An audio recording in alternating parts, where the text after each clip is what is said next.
রাজনৈতিক সভা, সেই রাজনৈতিক সভাতে ধোঁয়া দেখা গিয়েছে।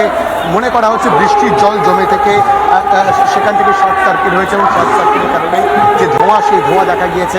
একবার ঘটনাস্থলে দেখাবার চেষ্টা করব যে অংশে ধোঁয়া দেখা গিয়েছে একদম মঞ্চের শুরুর দিকে, সেই অংশে এই মুহূর্তে যে ছবিটা দেখাচ্ছি সেই এই জায়গাতেই কিন্তু ধোঁয়া দেখা গিয়েছিল এবং এই মুহূর্তে দাঁড়িয়ে কিন্তু সেই পরিস্থিতি সম্পূর্ণভাবে নিয়ন্ত্রণে আনা গিয়েছে।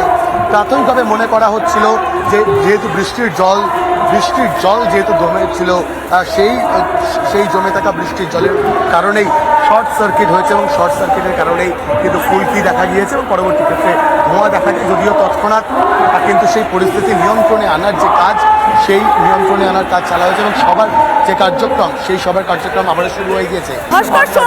সঙ্গে থাকো, দর্শকদের জানিয়ে রাখতে চাইবো প্রধানমন্ত্রীর সভাস্থলে ধোঁয়া দেখতে পাওয়া গিয়েছে, যা অনুমান করা হচ্ছে জল জমে রয়েছে, বৃষ্টি হচ্ছে, লাগাতার বৃষ্টি হচ্ছে, জল জমে গিয়েছে, সেখানে কোনো কারণে শর্ট সার্কিট থেকে ধোঁয়া বলে অনুমান প্রশাসনের। যে ছবিটা, উচ্ছ্বাসের ছবিটা দেখতে পাচ্ছেন, এর পাশাপাশি আপনাদের জানিয়ে রাখতে চাইবো ভাস্কর যেখানে রয়েছে সভাস্থল, সেখানে জল জমেছিল, যে জলে কোনো কারণে শর্ট সার্কিট, কোনো তার হয়তো জলের সংস্পর্শে এসেছে, সে কারণে শর্ট সার্কিট হয়েছে, যার থেকে এই ধোঁয়া দেখতে পাওয়া গিয়েছে।